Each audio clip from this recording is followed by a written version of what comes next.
Hello, this is Dr. Tom Groover from the National Community Rights Network, and we're going to be talking in this episode about a issue called granting the rights of nature to different natural ecosystems and natural communities as a way of offering true environmental protections rather than relying on the government and the legal system to enact better regulations. And we're going to talk about the problems with the regulatory system. And I have two guests with me today. I have Marky Miller, who is a fellow, how do you say that in a non-sexist way? She's a lady.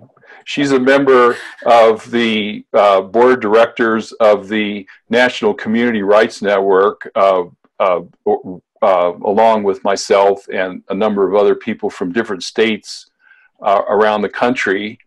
And Marky's from Ohio, and she's been involved in a project to save and protect the Lake Erie from poisoning, and by enacting the Lake Erie Community Bill of Rights.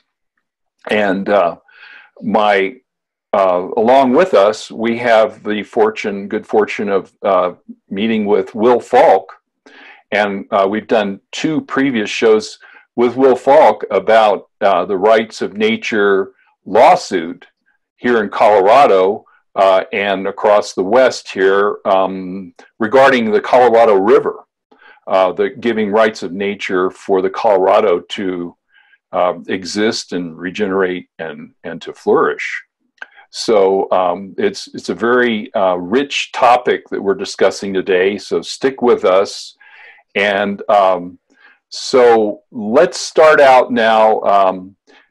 Welcome, my guests. Thank you very much for doing this. And let's start out with talking with Marky now and just get some background of what's going on at her project, what's going on with Lake Erie. So Marky, what is the harm that's happening there? And so let's start there. Yeah, well, thank you for including me in this conversation. I think it's really important. Here in Toledo, 3 years ago, we had a do not drink, do not touch advisory for 3 days on our water due to a harmful algal bloom of cyanobacteria. So there was nothing we could do, and although it's been a problem for decades, it really wasn't something we talked about because the water had always been burdened with these algal blooms, but not necessarily toxic. And it was legally safe to drink, and the toxins were there, but they weren't near our intake well. So it kind of started this whole new conversation of, well, shouldn't we be taking care of the whole body of water? Shouldn't we be taking care of the ecosystem and not just worrying about well, let's hope it doesn't shift its way down to the intake well. And we weren't seeing a lot of policy that was promoting that same ideology. There's all these long conversations. There are these goals that are constantly set way in the future, but no one wants to change the source of the problem. And we've identified that problem largely being the runoff from large-scale industrial agriculture, the millions of gallons of manure that are widespread or sitting in lagoons that get into our waterways. We want to make these changes, but we don't ever want to make the changes there. And if we do, they're voluntary. So my group is Toledoans for Safe Water, and we got together with the Community Environmental Legal Defense Fund to draft the Lake Erie Bill of Rights to say, not only do we want to, we're not giving Lake Erie rights, we're recognizing those rights that have been ignored for way too long. So it's not necessarily saying this is something new and we're going to do this. It's saying it's long overdue that we start acknowledging our dependency on this resource and have enforceable rights that we as a community can protect and step up and, you know, be the voice when our water turns bright green, or even when it's not green but it's toxic. And so that's kind of a mini background of where we're at. We had 3 days of no water and decades of a problem. Right. So the Community Bill of Rights, or is the Lake Erie Bill of Rights? Lake Erie Bill of Rights, correct. It's a charter amendment. A charter amendment to the to Toledo. Yes, it's Toledo's Toledo City Charter. Mm-hmm. Okay, and so it goes into the charter, which puts it in the category of more of a constitutional law. Correct. So it's not some kind of law that all of a sudden one day a bunch of crooked legislators can change. Well, we're hoping. It's supposed to be. If you put it in a charter, you're going to have the vote of the public in order to be able to overturn it. And that's why we decided to do a charter rather than an ordinance. We wanted it to have a little more strength and not be so easily repealed, where even if we did get it down the road, they could just say, oh, we don't need this anymore. We're not going to do this. So it's a little more set in stone without, someone else stepping in and taking it out.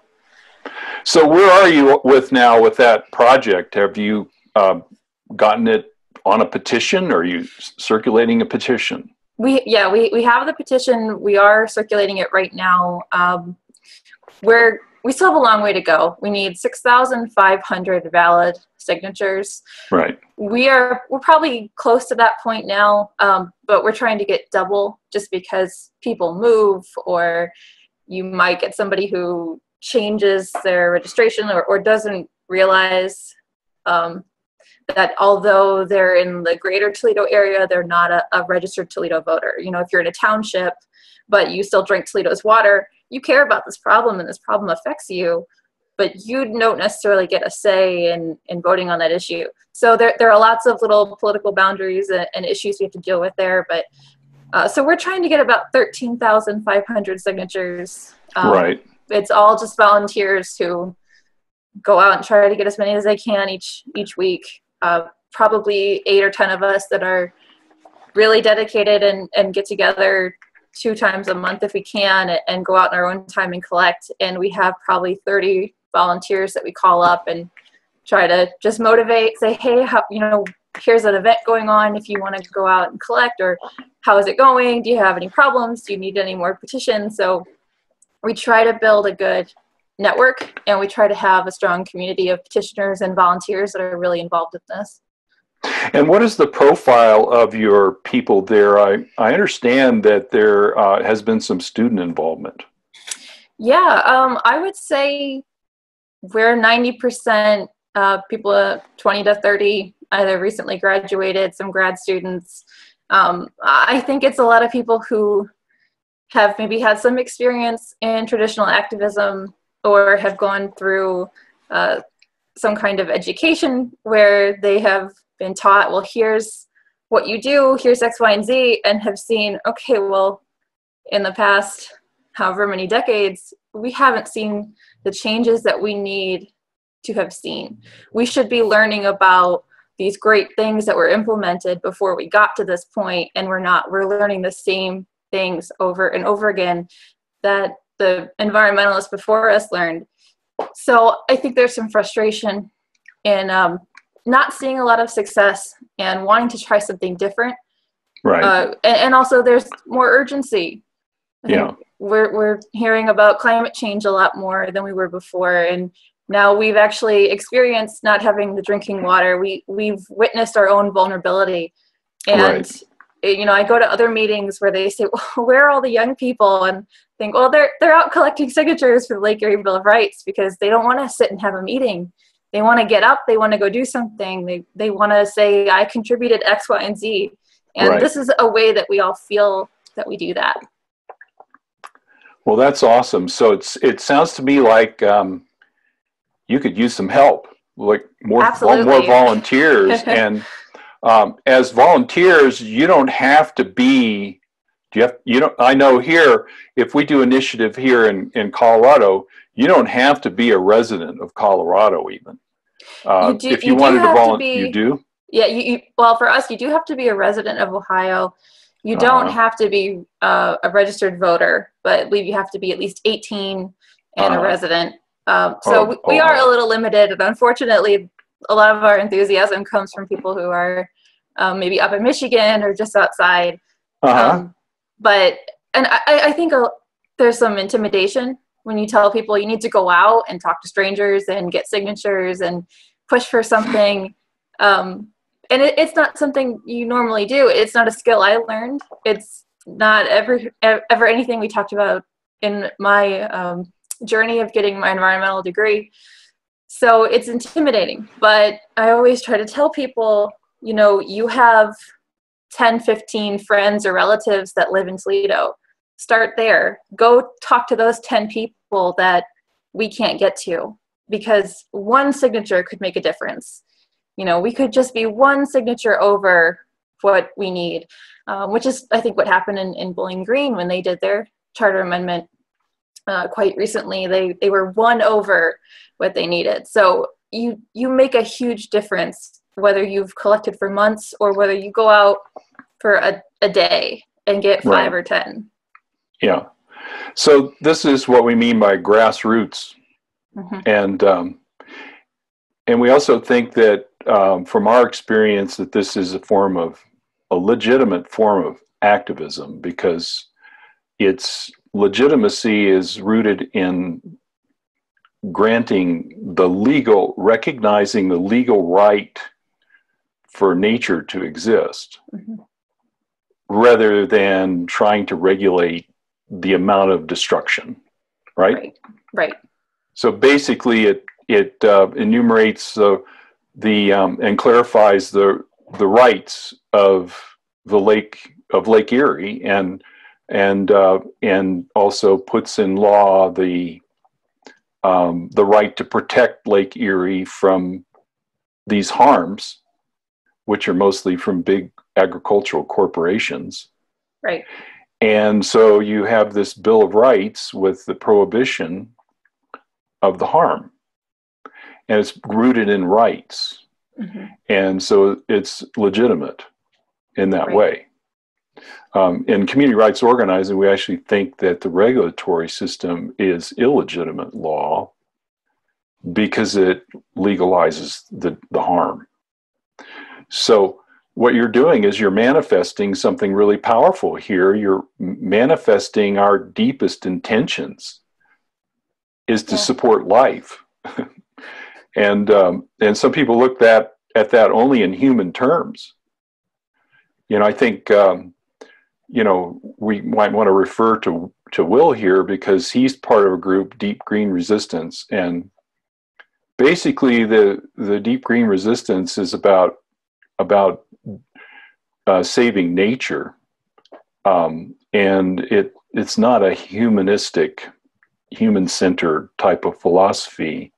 Will, could you talk a little bit about that? Because I know a lot of activism is about saving the people of the world. And that's where they go with it. Everything is justified on that basis. But, if we don't save nature, if we don't protect nature, we're not going to be around very long, no matter how much we try and save ourselves. Will? Yeah. I am a member of Deep Green Resistance. And one, I think the general principle that Deep Green Resistance is really dedicated to, that you were just alluding to. Deep Green Resistance recognizes that all life depends on clean water, breathable air, healthy soil, habitable climate, and countless relationships of complex communities and living beings living in these communities for life. And we believe that individual and social morality must emerge from a humble relationship and a humble understanding that human life and that all life depends on all these non-human others. And I think a lot of times when people hear that principle, or they hear us talk like that, or they read something that I've written about this kind of thing, they think that it's a really novel idea. And I think Marky said it really well earlier. There's nothing new about the rights of nature. There's nothing new about humans understanding their place in the natural order, in their place within the natural communities that support life. This is an idea that goes back to the beginning of human cultures. There's a reason why humans have been able to survive as humans for the last 300,000 or 400,000 years, and that's because they recognized ideas similar to the rights of nature. They recognized that our cultural institutions have to be rooted in this humble relationship. And I think that that's a really powerful point that the rights of nature movement is making. We're not inventing anything new. We're not asking people to do anything that humans haven't done before. In fact, we're returning to a traditional way of life. We're encouraging a return to a traditional way of seeing the world that actually works, and that actually lets human beings live in sustainable relationships with their land base and in ways that they could live forever. And there is the scary part of this, where if we don't learn how to change our cultural institutions to reflect this humble understanding, then we might take all of life on Earth down with us. We might make it so the Earth's life support systems simply can't support life anymore. So there's an urgency, but there's also the confidence that we can in fact do this because humans have always done this. Awesome. So the Lake Erie Bill of Rights is a expression of what already exists. It's just a recognition of what is already present. Right. And this is really different from everything else that's done in the environmental activism world, and the environmental, protection agency and all these other government attempts to protect nature. I mean, they're not protecting nature. They're really just protecting what they consider resources. And, it's all rooted in their view of economics, really. It's not rooted in morality. It's not rooted in any morality whatsoever. I mean, it's just a matter of economics. And if it becomes more economical to destroy Lake Erie than it is to keep it in its pristine original state, it'll be destroyed. Right. And that's just what happens. That's the way capitalism works. Is that it's about profit over people and nature, and so you're putting the brakes on that by doing this. We're at the early stages of the sprouting of a brand new idea, right? Right. And I hear a lot.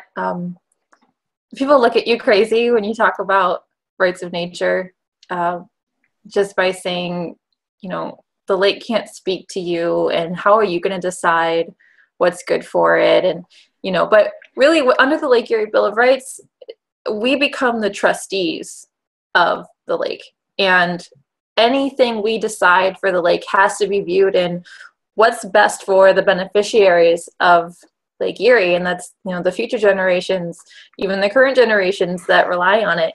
We've already had that moment where we didn't have water. And it's like every summer rolls around, everybody goes, oh, let's stock up on bottled water. Let's get paper plates and frozen food. And that way we'll be ready if it happens again. And we're satisfied by that. You know, we kind of stop it there because we can't see any other way. We limit ourselves in going back because we think, well, if there was a problem, these agencies would step in. You know, the EPA would be there, and I said, yeah, they step in, but they step in to say, okay, don't drink it, don't touch it, don't go near it. That's not enough for me, and I think for a lot of people, that's becoming less and less of an enough thing. And there's a lot of people who witnessed what happened in the 60s and 70s when Lake Erie was already declared dead, and think, we did it before, we can do it again. But the problems are different now. We have more agriculture inputs than we did at that time, and it's not going to be as simple as changing some regulations on a more industrial side. There are so many different factors that we have to consider, and we've got this area it has the drainage tiles that just take any dissolved phosphorus straight to our waterways. So, you know, we can limit total phosphorus. We can limit particulate phosphorus, but dissolved phosphorus, we are becoming more powerless to, because that goes straight down into those drainage systems and right into our waterways. And you don't see a reaction from the regulatory agencies. They say, well, don't be emotional about it. We're not going to declare this area impaired based on your feelings. You know, it's got to be based on science, and we'll have 10 more years of data, and then we can make a decision. And it's okay because all the tributaries to Lake Erie are already declared impaired, so it wouldn't make a big difference. And it's frustrating to feel like that's your only option, is to publicly say, okay, this water is bad, and let's start monitoring the problem, and let's start putting limits on things. And you go through this long process that we should already have a handle on, and we don't, because we have built in our permit system. And you know it's bad, but you did all the paperwork, you paid all the fees, and you're going to do self-testing, and you're going to monitor the situation, but not realizing that the situation is beyond what one farm or one industrial agricultural complex can really handle. And not only that, but then you've got 100 farms that are registered doing the same thing. And it's okay, but if you have a permit and you have a permit and you have a permit, that adds up. So at some point, we can't keep saying it's okay because they followed the rules. The rules need to change. The rules need to change to protect everybody upstream who's dealing with this problem. So, I'm really hoping that Lake Erie Bill of Rights can get people thinking in that direction and really make change. If you don't have meaningful change, what have you really done? I can protest and I can march and I can write letters, but I want to make something change because it's not working. And what you're interested in doing is changing the system of law there regarding the lake. Absolutely. Yeah. Absolutely. I need to have, right. I need to have a legal avenue that I can take that doesn't divert me to this third party who's not only overseeing the problem, but implementing the problem. So, right. That's where it gets a little muddled for me, that you don't have a clear direction to get involved. They kind of shift you away from that path. Right. And so then you go down this regulatory chute if you're diverted. Right. And you get all caught up in talking about parts per million of pollution or Absolutely. whatever it is. Yeah. Right. And then the argument becomes, well, should it be X or should it be Y parts per million? And that's where it ends up. And it still happens because you chose Y, and now you could either have more or less pollution going into the lake. Exactly. But it's a regulatory agency derived limit, a standard above which you can't pollute. But what do we know about the way corporations behave. They break those standards all the time, and then they get a tiny little fine, which is just a small pittance, right, compared to the amount of money that they pull in every year by externalizing these costs onto nature and communities. So it's a racket. The regulatory system, you think, is here to protect the environment and to protect us from harm. But what it really does is it sets the terms under which we're harmed. Exactly. And yeah, it sets the legal limits, so to speak, and it sets the consequences, the way of fining corporations and making it sound like, you know, they've been punished for doing a bad deed, Right. when in reality it's there to legalize the harm itself. Right. And, you know, I think it gets back to that idea of, are we just monitoring the lake for our own drinking water? Are we taking it a step further and saying this is an ecosystem, this is part of a larger Great Lakes system, and, you know, and then even further, part of our Earth's water supply? And are we taking it that far and looking at it as a larger living system? Or are we just worried about, can I take a shower today? Can I wash my dishes? Can I drink the water? You know, and there's something lacking there that I think a lot of people are starting to see, and are also seeing that not enough is being done about it. I had a conversation with somebody who worked for the EPA here in Ohio, and I didn't know that they did when I approached them with my petition. And their response to me was, you know, just don't make my job any harder. And I thought it stirred something in me of how it is my work here, which I'm trying to extend what your goal should be in protecting the environment, protecting the people that depend on the environment. How am I making that harder by saying you don't have a right to pollute?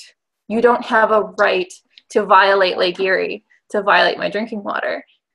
So I thought, oh, well, there's, you know, a huge disconnect right there between the people that are involved in the agency and everyone else. It's a job. It's, oh, don't make it harder than it already is for me to clean up this water. So. Right. So let's take this to the end game now. Okay. The Lake Erie Bill of Rights is being circulated. And what it's doing is, you know, the whole purpose of that is to begin to change people's thinking, for one thing, at the grassroots level, about what the regulatory system really is, how harmful it is, and then changing it to basically abolish the regulatory agencies, really, what it comes down to. Because you don't need them anymore, because you've given Lake Erie the right to be free from contamination, regardless of its source. Right. And that's a novel idea in law right now, because nature is considered property. And, you know, if you own property, which could be a permit to dump your chemicals into the river indirectly, I mean, the intent is you know, fertilize your land so you can grow crops, but the reality is that, you know, there's a runoff. And so it's not a holistic view. It's not sustainable, because at some point, if you add enough glyphosate and what are some of the other terrible, you know, pesticides, and then all these chemical fertilizers with all this phosphorus, you'll max out on that and everything dies. So anyway, you know, you take it to the extreme. All right, let's say you do get your signatures and you turn the thing in and you've got double the amount needed, so you can't have some crooked Secretary of State say that you didn't meet your signature requirements. You've got, you know, third-party verification that you did it before you send it in. You turn them into the office. You dump this box of petitions on the counter there at the Secretary of State's office. and they go, holy cow, now they have to put it on the ballot, right? Are there any games that they might play at that point to just like disallow this thing from getting on the ballot, even though, you know, it was a valid petition, you got all the signatures, and then you turned them in the way you're supposed to? Are there any hurdles that have to be jumped at that point? As far as keeping us off the ballot, they would have an easier chance of keeping us off the ballot if we didn't already have a city charter. So in that way, there's a little bit of relief for me that, like, oh, okay, you know, they're a little limited in keeping us off the ballot, but certainly there could be individuals or organizations that protest our right to call this to a vote. You know, it's scary because you do a lot of work, you put a lot of time into it, you put everything you have into pushing for something you believe in. To think that it could just like that be treated as, you know, I believe in BG they had the issue of someone saying, well, you're legalizing anarchy, and that ideal, and I want to say, no, we're legalizing sustainability. That's what we're doing. So you know, there are definitely games that could be played. We had an issue with House Bill 463, which was kind of hidden in there, giving local board of elections and other state powers the ability to say this is unconstitutional and you can't vote on it. And it was specifically directed at citizens' initiatives. We did have a victory in Ohio with that last year, where they tried to use that against the Livable Climate Charter Amendment in BG, and they weren't able to.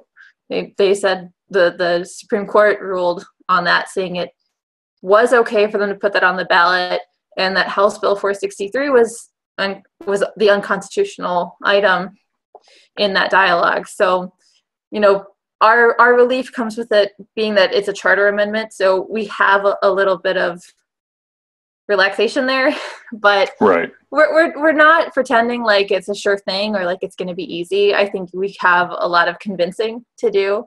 You know, while it's not a new idea to a lot of people, it's a new concept that they haven't put into words before. They haven't seen it in practice before. So you have to sell it, obviously. Yeah, you do. And so a lot of us now realize, because some of us have already been through the process of enacting a charter amendment, mm-hmm. and then the corporations that are involved in whatever that particular amendment prohibits sues the municipality. And right. So you have to be prepared for that. And I was reading an article recently about some communities in Pennsylvania that had done charter amendments, gotten sued, and then the lawyers that were protecting and representing those amendments were sanctioned. Right. And Will was talking a little bit about sanctions recently in one of my recent interviews with him. And so, Will, could you just talk a little bit about that? Because I think that so far there's no indication that these lawyers have quit working on the case. Will, can you really give us a summary of what happens to a lawyer when they get sanctioned? Yeah, sanctions. They usually start with a threat from either the opposing side, or the court can threaten sanctions themselves. But so in our case, our attorney was just threatened with sanctions from the Colorado Attorney General's office, and after considering the threats and his capacity to respond to them, he decided to withdraw from the case. But the attorneys in Pennsylvania, in Grant Township, Pennsylvania, they got the threats. They responded to them. The judge considered whether or not the attorneys had done something that was worthy of sanctions. Usually, they'll say that you're being frivolous, you're bringing a frivolous argument, or you have brought something into court that you didn't research adequately and should have known that this was illegal. But those lawyers in Pennsylvania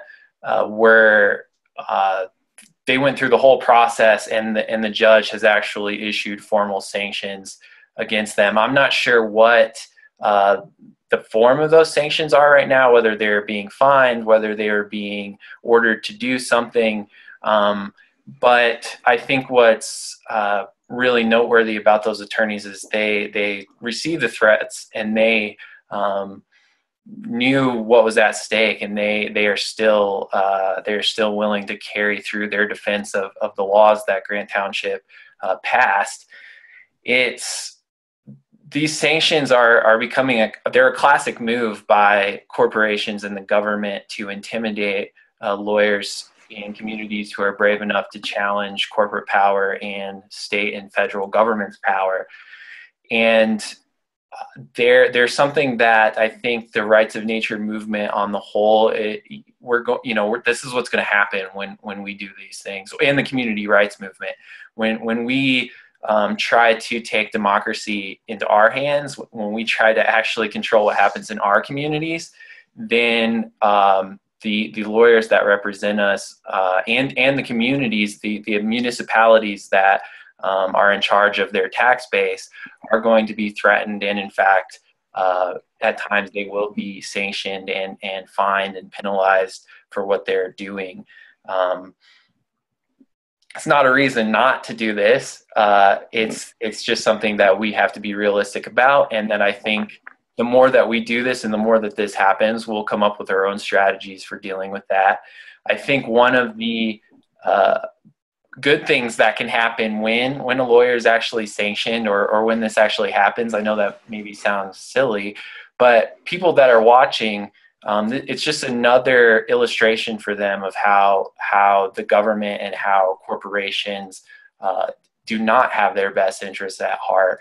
And when you see a lawyer step into court who has all the backing of his community or her community, her community just voted to pass all these laws into effect through a democratic process, and then to have a judge sanction that attorney for bringing in this democratically passed law, I think it really illustrates for people the problems that exist right now, and it should make people really angry, and it should make people really motivated to keep doing this work. So yeah, that's what happened in Pennsylvania. I'm not sure what the specific sanctions were. I don't know if those have been figured out yet. Right. But it shows a lot of bravery on the part of that community and those lawyers to withstand those threats and then withstand the actual ordering of sanctions from the court. Good. I have my own opinions about the reason why it's a good idea to do these community bills of rights, even if we know that there's a lot of resistance in the courts, and I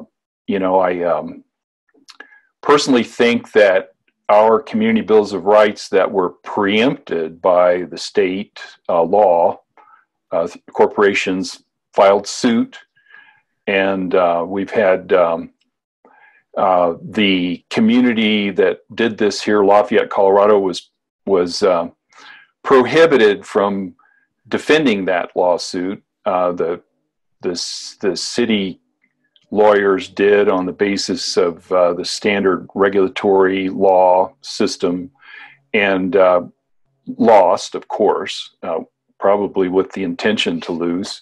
And then so we had the experience of having our community bill of rights for banning fracking overturned by a judge, and that'll wake you up to the system and how horrible it is. And so our response was to run a state amendment to legalize the right to local self-government without preemption, so that our laws, which are, laws which are based in rights. In other words, they don't violate anybody's rights, and they only add to the rights. Corporations felt we were violating their rights to poison us, but that was their practice, and the laws that enable them to do that we consider illegitimate because they harm communities, human and natural communities. And so then you run up against state preemption, and then then we already know from our experience, our training with the Democracy School that Community Environmental Legal Defense Fund puts on. Highly recommended, because then you'll learn about how the corporations have weaseled their way into our Constitution at every level, basically have taken it away from the people. And so they've got all this power that's encoded in the DNA of the Constitution of the United States, and they can wield it on us and take away any attempts that we make to create environmental and social justice through local lawmaking. And so we're aware of all that, and still we think it's a really great idea to run these initiatives and to sue the state of Colorado, for violating the rights of the, Colorado River and so on. And so Will, could you speak a little bit to that and the value of going ahead and doing it anyway, even though we know that, on the surface, these things are they're not going to be like received by the establishment with open arms. Yeah, I think that's the the most important thing people need to understand, and is that the processes to actually change the law in the ways that we're talking about, this takes a really long time, and it takes a lot of effort. Like Marky was just talking about, 30 volunteers on the streets gathering over 6,500 signatures with people that most of the time don't want to listen. They want to, finish their shopping. They want to go home. This takes a lot of volunteer time, a lot of effort, and it just takes a lot of time. And I want to come back to the time thing in a second, but I think that the reason that that we still need to do this is that it creates a win-win situation. It creates sort of a strategic. If you lose in the courts, you still win, and here's why. The first win would obviously be getting your laws passed and gaining protections, real protections that are backed up by the power of the state, by men and women with guns, the police, protecting Lake Erie, for example, or protecting the Colorado River. So if it happens and we win, that's awesome. We gain a powerful new legal protection. But if we lose and we have all these people paying attention, we have all these people emotionally invested, all these people who, when they really take time to think about it and they really invest their own thinking and emotions in supporting us, when it fails in court, or when it fails at the ballot, or when a corporation threatens your attorney and the attorney withdraws, it makes people really mad, and it lets them know, not just intellectually, but within their own hearts, that this whole system hasn't worked to protect them. And I think that people that have their hearts broken and their hopes broken in that way can be catalyzed into more serious forms of resistance. And I think that that's always a good thing too. But I've had an experience over the last couple of days that's really made me think about time. And so most of this fall I spent traveling with the Colorado River in support of the case. And I came home and I was completely broke for Christmas, and I didn't have any money to get my 5-year-old niece and my 2-year-old nephew gifts. So I promised my sister-in-law that I'd be on call for babysitting. So I was babysitting my 2-year-old nephew a couple days ago, and I've kind of, I don't know, poetry, I love poetry. And so I guess somehow that makes me see these weird connections all the time. Well, his name's Thomas, and Thomas was sitting on the floor, and he was surrounded in these plastic figurines, dolphins, whales, sharks. These are his favorite toys, and he's playing with them. They're swimming through the waves. And I need to do some writing, and I'm researching marine animals that are dependent on the Colorado River. The most important one, or the most famous one, is the Vaquita porpoise. The Vaquita porpoise is the world's most rare marine mammal. There are 30 left on Earth. In November, they had this plan to capture Vaquita porpoise and try and breed them in captivity. Well, the very first one that they captured was so stressed out by the capture that she died in captivity. So they can't capture Vaquita porpoises. The Vaquita porpoises are most everybody who's worked with them says we're not going to be able to stop their extinction. So I turn on this little video and I'm watching, and my 2-year-old nephew looks up and he's watching these beautiful Vaquita porpoise swim through the water. And it's this documentary. And then the next scene is this Vaquita porpoise stuck in these gill nets that fishermen are using that accidentally trap the Vaquita, and the Vaquita drowns. And my 2-year-old nephew, he knows, and he's saying urgently, he's yelling, help, help, cut these Vaquita out. How are we going to get them out? And it hit me, a 2-year-old knows how urgent this situation is, and he wants to save these porpoises. And he said, we got to go cut them out. That's his solution. We got to go down there and physically cut them out. And I didn't know what to say. And finally he settled down. He said, Uncle Will, we need to go see these porpoises. And I thought, by the time that I save up enough money to take my little nephew down to see the Vaquita porpoise, there won't be any Vaquita porpoises left. What have I done for the last 6 months? I've been trying to work through the legal system. I've been trying to come up with clever arguments. I've been trying to get the media to pay attention, to pass rights of nature for the Colorado River that would ultimately protect the Vaquita porpoise.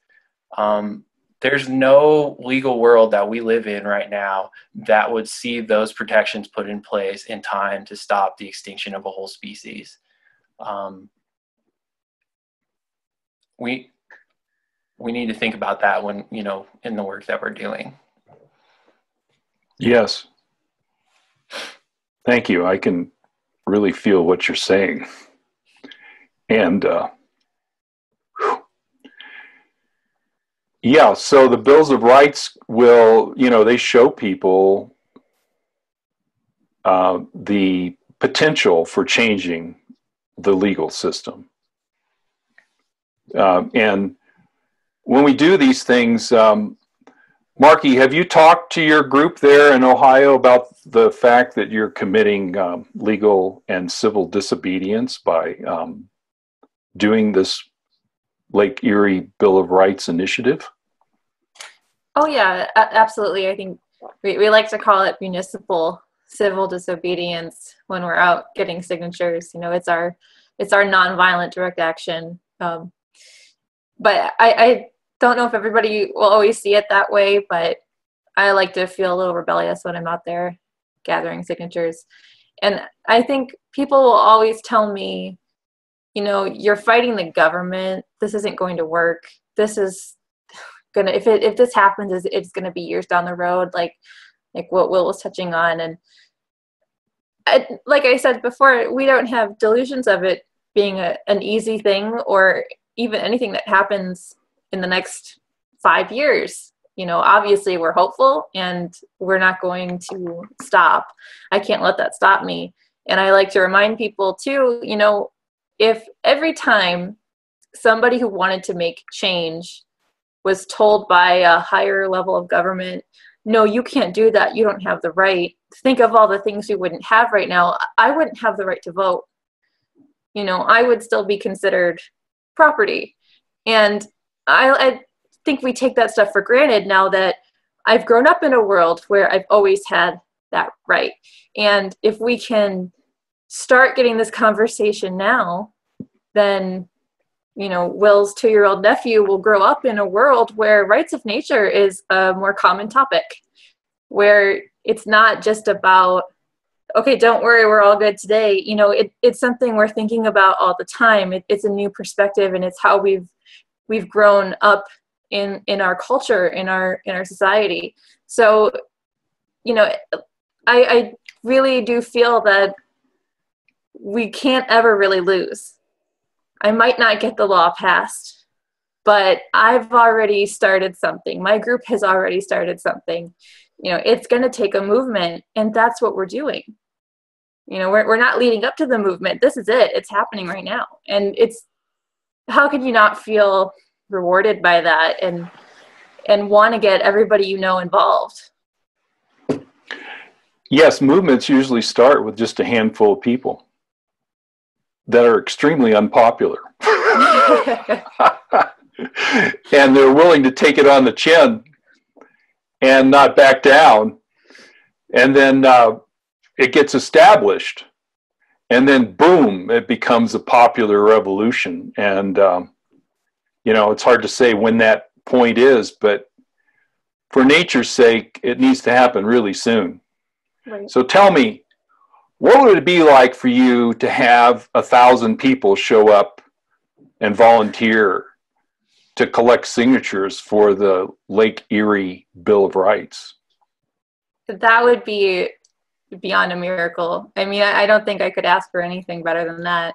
You know, just to see people getting involved, you know, and just coming out in support of something, you know. And I really like the point, Will, that you made when you said these things like the sanctions that come up against our lawyers and corporations suing townships and municipalities, those look really bad, and those are hard to overcome. But people will start seeing those and eventually will say, you know, this isn't right. And, you know, if everybody just went out and got 5 signatures, we'd be done. So it would be marvelous to see people really get involved and step up and say, this is what we want. That's what the Lake Erie Bill of Rights is all about. That's what the community rights movement is all about. It's people deciding what their community looks like. People having a voice and saying, this is how I envision where I work, where I live, everything that I do, the place I raised my children in, and allowing it to happen. And then not constantly looking for alternatives to sidestep the awful things that we have to experience every day, or the environmental harms we have to put up with. So that would be indescribable. All right, so let's have it happen. Let's manifest this now. So you folks there in Ohio, you know, you have a legal residence there. Then head to Toledo. You know, you have time during the weekend, or if you don't, you know, if you have time during the week, anytime, you know, you have these events where you go out and collect signatures. So now, what is your process for, you know, having people volunteer? How do you train them? How do you get them out collecting signatures for you? What can they do? How can they contact you? Let's get a force. Let's get 1,000 people out there, so you guys are not out all day long, 2 days a week on the weekends, you know, like, you know, struggling to get these few signatures. I mean, really, if you had 1,000 people, how many signatures would that be? You'd need like 13.5 signatures a petition, right? Right. That's attainable. And that's the kind of force that we need if we want to be successful, you know, because there's going to be a pushback. And then we need the grassroots to stand up for these community bills of rights and demand and act out. I mean, perform direct actions, nonviolent direct actions to, you know, basically shut down the government until they pass this thing and and it becomes law and it becomes enforced. Right. Right. And, you know, it's funny. I always see people say they look at pictures of Lake Erie or the algae blooms and they'll say, when are they going to fix this? Right. And I'm like, who's they? That's you and that's me. We're the ones we've been waiting for. And there's nothing stopping us right now from getting started on this. Okay, so how to get a hold of Marky and her team? You can go to our website. It's lakeerieaction.org. There is a sign up form on there. You fill it out. We'll contact you. You can also find us on Facebook, Toledoans for Safe Water. There's contact information on there. You can get in touch with one of our organizers. Yeah, we give you the clipboard, the petition, everything you need. I've had one-on-one meetings with people, and I've hosted large group trainings with people just to give them a background on what to say, what to do, what to expect. And, you know, we're there to support each other and get as many signatures as we can. And when people get intimidated by it, tell me, you know, I can't do this. Say, even if you got one signature, that's something that's helpful. So, you know, don't let it stop you from being part of something really different, really great, and really necessary. Great. So, Will, do you have any parting comments for us? I would just echo what Marky said about we're the ones we've been waiting for. I always think about it in terms of love. Whatever you love right now is under attack. And if we're going to claim to love someone, if I'm going to claim to love my 2-year-old nephew, if I'm going to claim to love my wonderful partner, then, and I know that my beloved is under attack, then I have to protect my beloved, or else I don't get to claim love. So yeah, I think I just echo Marky and say it doesn't take much to get involved, and it doesn't mean that you have to jump in and be the best, the world's greatest activist that ever lived. It just takes getting started and being willing to learn and being willing to protect who you love. Well, thank you, Marky and Will. I really appreciate this conversation. And seriously, you folks in Ohio, get a hold of Marky and her organizers. You know, you've got 8 to 10 core people there that are, you know, shouldering a very heavy burden, so to speak. And you can see Marky's love for what she's doing. Help her out. And, you know, we need to get those 30 volunteers up to 1,000. And that could be done, you know, in one weekend. We could knock off this entire initiative and take it to the next level. And, you know, each level that we take this is going to be a fight, because we're pressing up against an establishment that's been there for hundreds of years. And it's been designed to deliver power from the top down. And what we're doing is taking the power of a community, an organization of people, the grassroots, which is really much more powerful, and pushing up against that system. And what we want to do is make that system go nuts.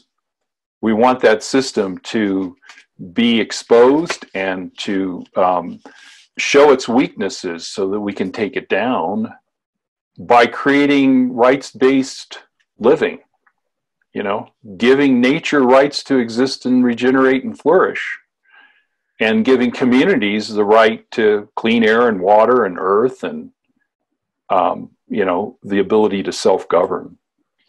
So thank you all, and hopefully we'll be following up on this story really soon when Marky turns in those petitions that you Ohioans are helping her to get completed. So thanks everyone for watching, and thank you, Marky, and thank you, Will. Bye-bye.